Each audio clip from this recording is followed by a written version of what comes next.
all of us, we feel that life is not fair, that God is not fair to us. Because when we look at ourselves and we compare ourselves with others, we ask God, why is it that the other person is so rich, so successful in life? And we look at ourselves, we are poor, we don't have much talents, we don't have much resources. Life does not appear to be fair. My dear friends, if we are feeling this way, what is the reason?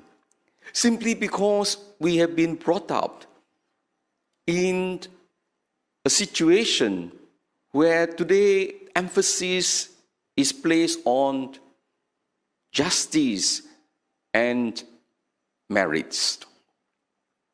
In the world of meritocracy, those who work hard should be rewarded. Those who do not will not be rewarded. But my dear brothers and sisters, if you really examine meritocracy, is it the perfect system? Is it the fairest system in life? The truth is, it is not fair.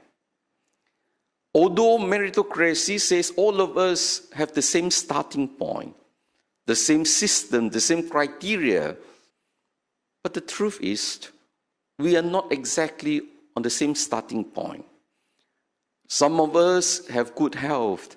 Some of us are born with grey matters. These are given. Some of us have financial backing from our family. Some of us have good social connections. And this is the way, sometimes also for us, how we, even in church, function. We feel that we are more superior to others simply because we have contributed much. Indeed, my dear brothers and sisters, the real problem is this. We tend to equate divine justice with human justice. In human justice, it's an eye for an eye. If you work hard, we will reward you. If you don't work, we won't pay you. But this is not the way of the gospel. Whatever we have, they are given by God. And we think it is all because of our hard work that we are able to achieve all these things. If God has not given us the connections, the resources, the means, the health, the opportunities, we would never have been successful. That is why there is nothing to boast about. We can only boast of God's mercy and generosity. Divine mercy, divine justice is pure grace. We cannot earn merits to enter into heaven. We can show our gratitude to God's love, yes, but not earn merits. Merits cannot help us to enter into heaven unless the expression of God's prior love for us. Not to earn heaven, but as a sign of our love, of our gratitude. Everyone is equal before God. We are all children of God. In the eyes of God, we are all the same. It's only in the eyes of men that we make distinction.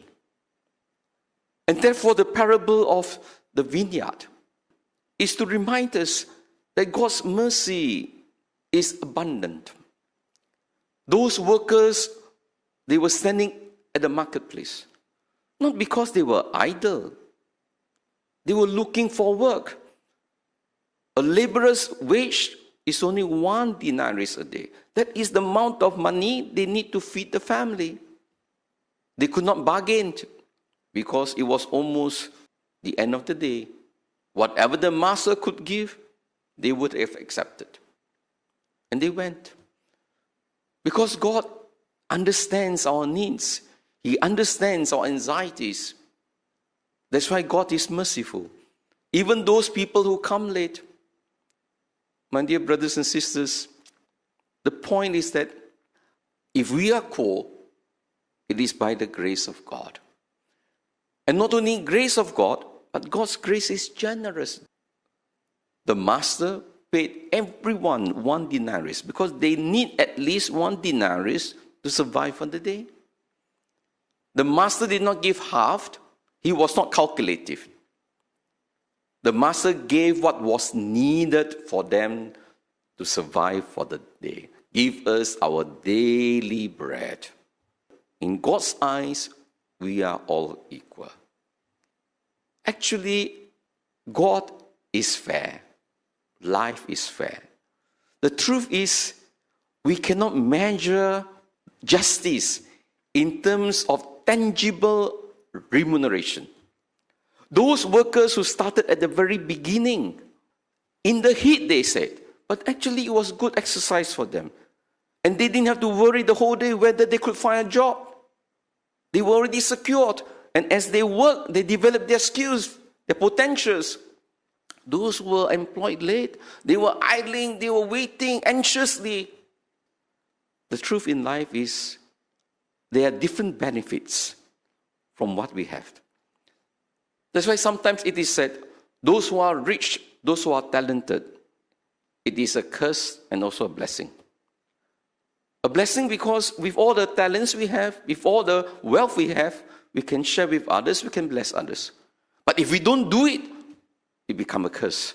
Because there is a great responsibility of how do we distribute our wealth and our resources and our talents. If you are talented, you are always asked to do. Can you do more? Can you please provide this? If you are not talented, you just receive. If you are poor, you just receive. At the end of the day, we are called to glorify God with our life. What is most important is that in whatever we do, we are life-giving. And the benefits of loving, of caring, of sharing, of working is what the joy is all about. The joy precisely is when we expend ourselves for the love and service of God and our fellow men. That joy is beyond monetary remuneration.